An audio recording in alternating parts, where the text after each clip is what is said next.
podcast number 4. And the focus today is on how to make contact with air traffic control. So today we're still focusing on operations or flying within controlled airspace. We're going to keep it very simple. We're starting on the ground. So you've done your quick flight checks, climbed into aircraft, or maybe you're going to be flying a drone, you're preparing to get the drone started up, whatever it is that you're going to be flying. In this instance, it's controlled airspace and communication with ATC.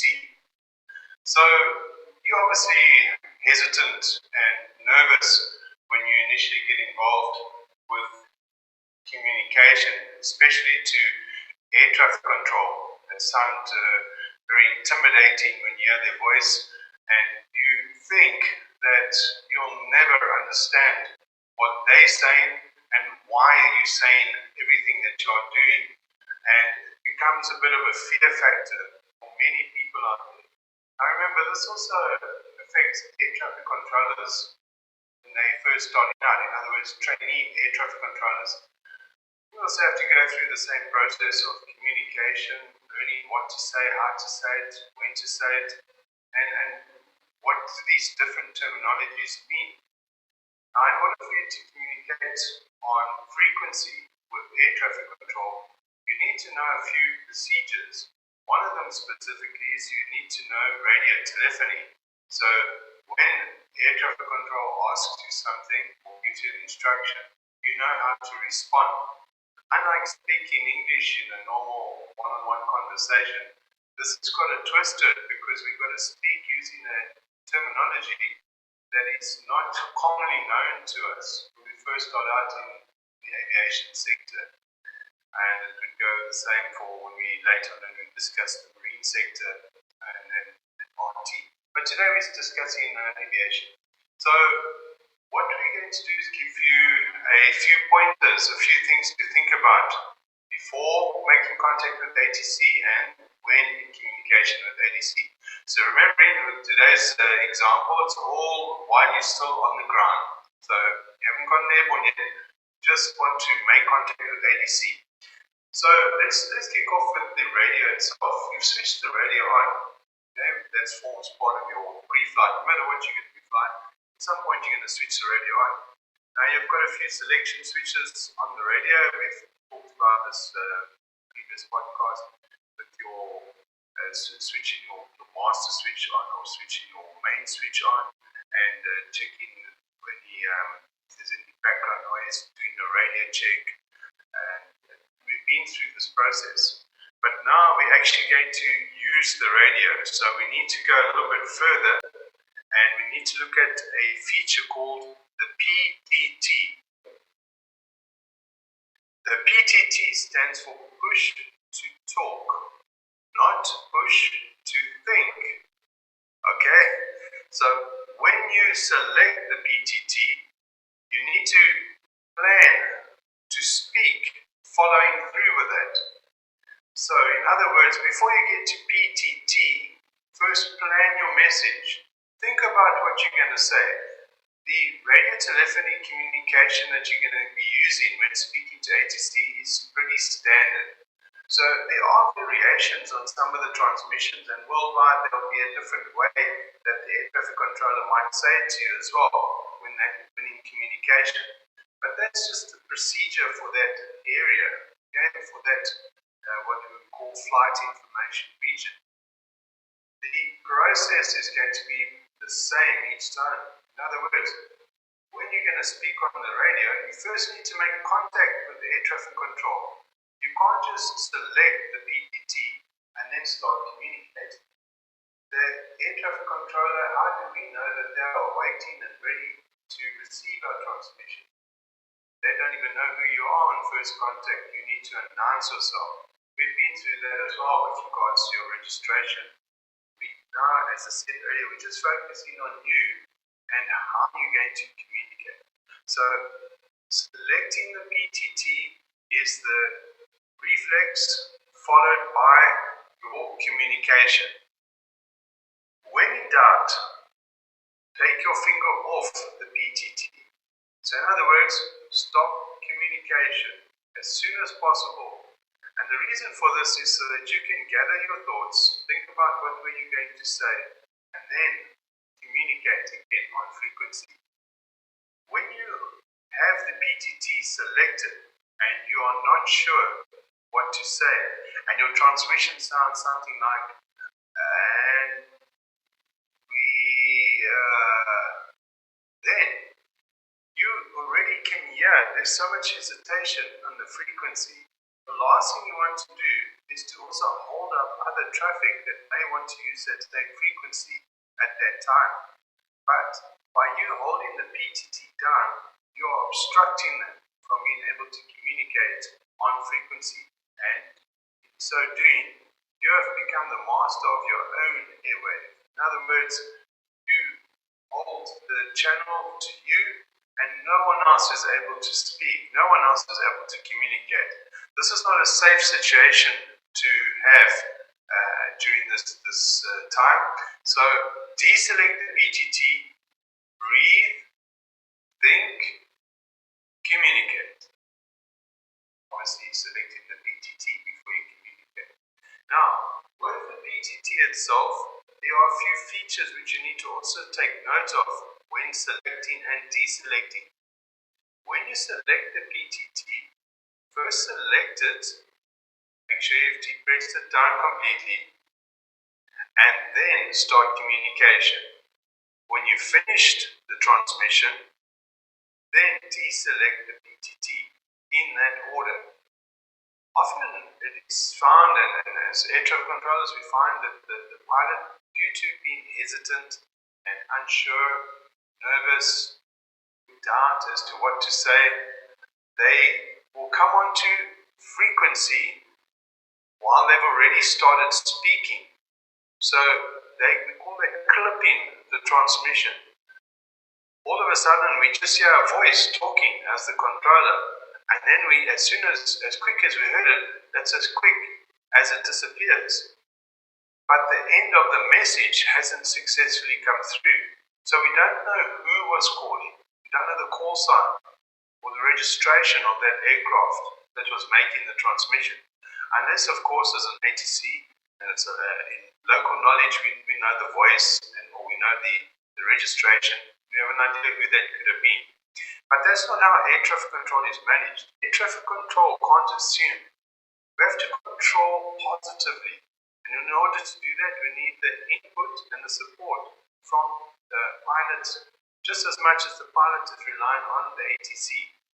So, plan your message, select the PTT, talk, finish the transmission, deselect the PTT. That's the process that you're going to follow. Now, once you've established communication with ATC using your 5-digit or registration, they will, and remember the registration might not necessarily be a 5-digit, just to add to that, as we go on later and as you do your, move on to your commercial pilot's license, we'll start talking about non-scheduled flights and scheduled flights, and there is a variation to this. So for now, just focus on your registration. Keep it much simpler. You're just starting out to communicate, what is my registration? And I have become my registration when I sit in the aircraft. Think of it like that. So you're becoming part of the aircraft up until the point you climb out the aircraft again once it's shut down. Your name is now the registration of the aircraft.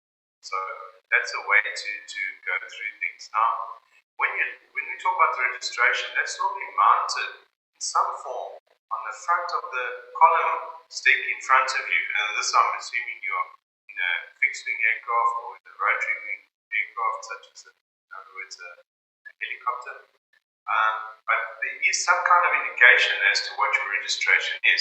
Again, if you fly in a drone, you're not going to have this in front of you, but the registration of the drone is sealed onto the drone itself. The person flying a powered paraglider won't have the registration on the wing of the paraglider, but when they look down at the column in front of them, it will be mounted near the radio, and that is what your focus is when you're going to establish contact. So you are becoming one with that call sign, let me rephrase, becoming one with the registration of that aircraft.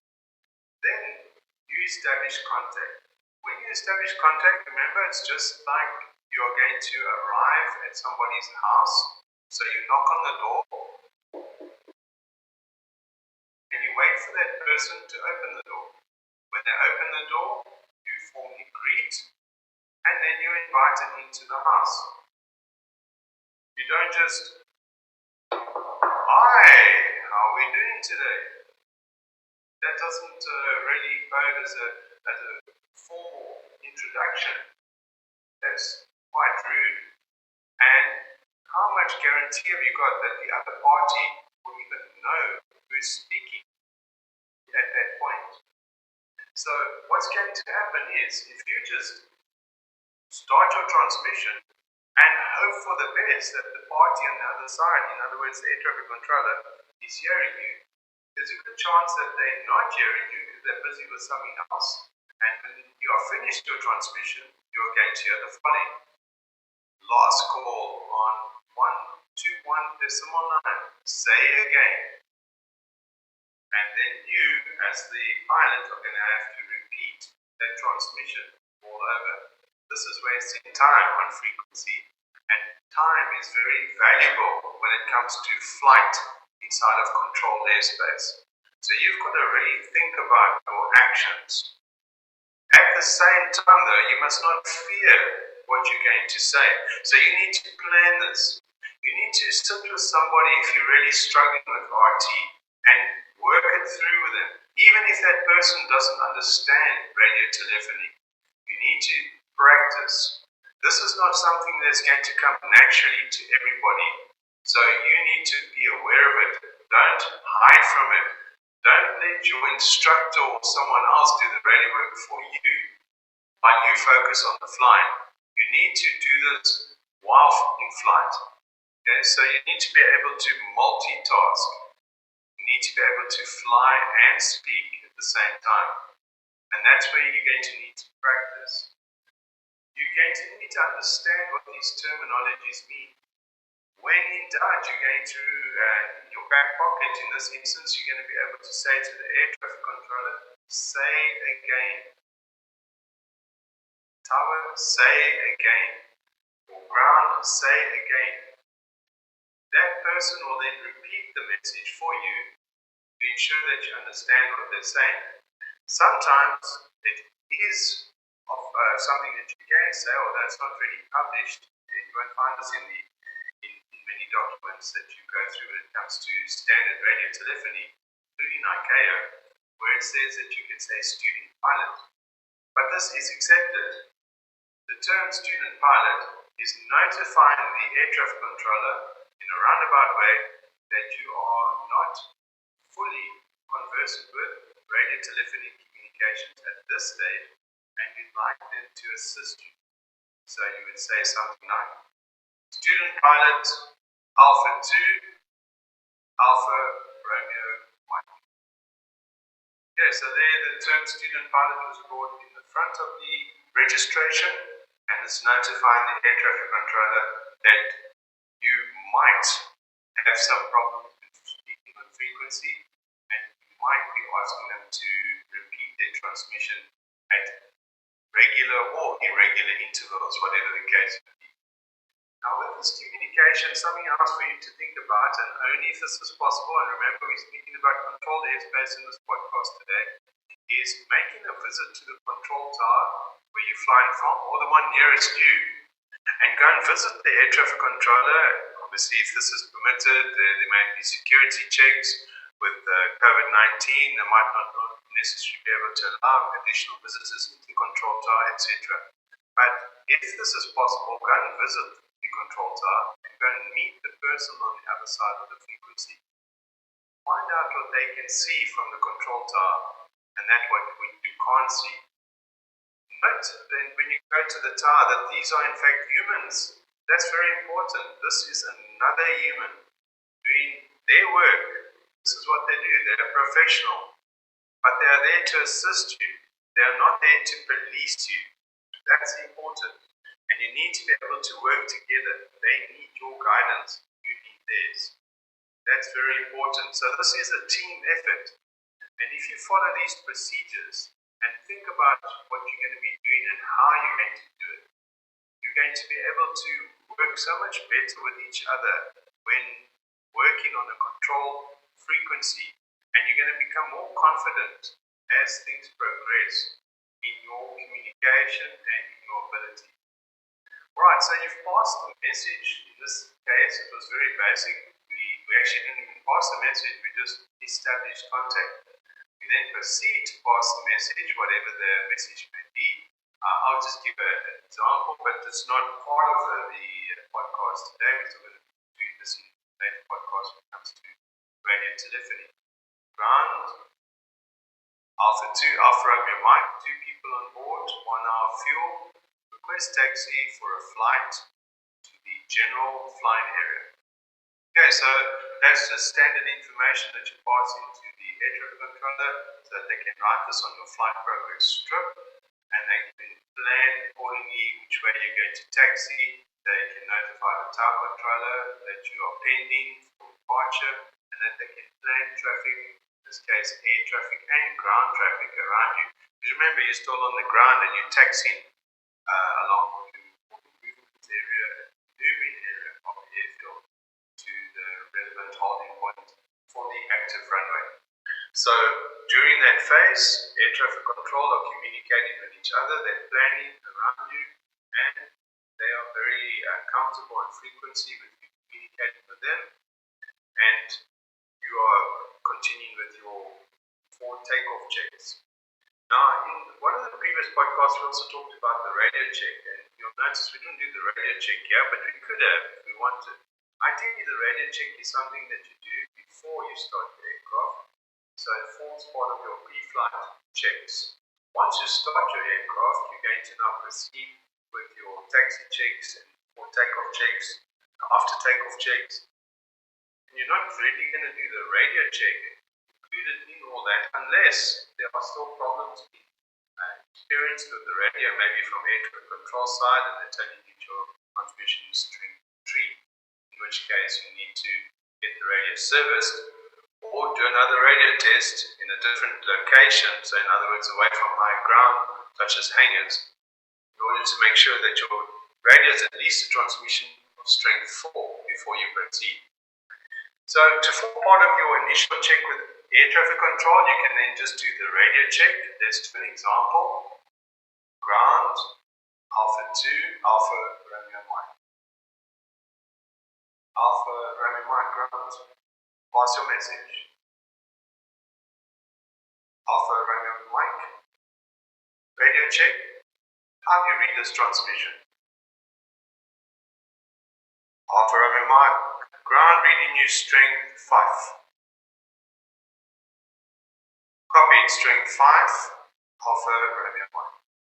So the transmission needs to be a strength 4 or a strength 5 before you may proceed into the controlled airspace. So when you're going to communicate, make sure that the microphone is near your mouth. In other words, the mouthpiece that you're going to be speaking into, that it's there where it can be heard. Such as today when I'm doing this podcast, I'm speaking into the microphone. I'm not speaking at a distance. Otherwise my transmission is not going to be clear at all. And there's going to be static and background noise. The same with you not speaking directly to the microphone. Do not swallow the microphone in this instance. In other words, keep the microphone at a distance from your mouth so that you're not talking right onto it. But it needs to be close enough so that when you communicate, that air traffic control can hear you. Remember, there's background noise taking place while you are taxiing. Now, your window of the aircraft, for example, might be open. You might be flying a drone, which means you're already outside. The wind is blowing around you. There's several other different noises that are taking place at the same time. So you need to be clear in your transmission, and you need to also be able to speak in a manner that the party that's listening to is able to hear your transmission. So there's a couple of things for you to think about just with the radio prior to your communication. One important factor here is the term or radio telephony term, say again. You can also say again your last, meaning your last transmission. But it's fine for you to also just transmit, say again. Whenever you're in doubt as to what has been passed on to you in the transmission, use those two words, say again. Obviously with your registration, that's part of the message itself. Planning your flight. It's not just planning the flight plan. It involves planning on how you're going to communicate, what needs to be said, and what you can anticipate being said to you. Now, none of us will be able to work out exactly what air traffic control is going to be saying to us on that specific day at that specific time, because it's all dependent on the other air traffic in our area.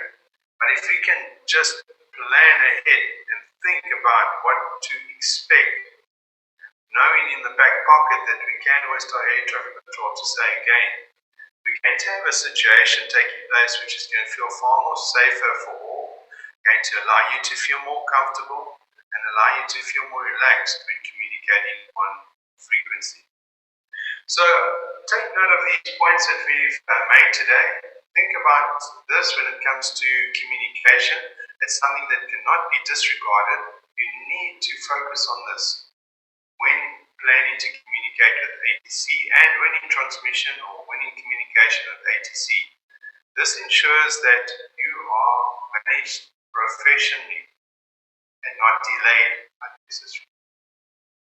Alright, thank you very much for listening to today's podcast. Appreciate your time. Hope you enjoyed it and look forward to speaking to you again. Next session, podcast 5. Podcast 5 will be an introduction to aerodrome control ATC. Thank you very much for listening. Bye-bye for now.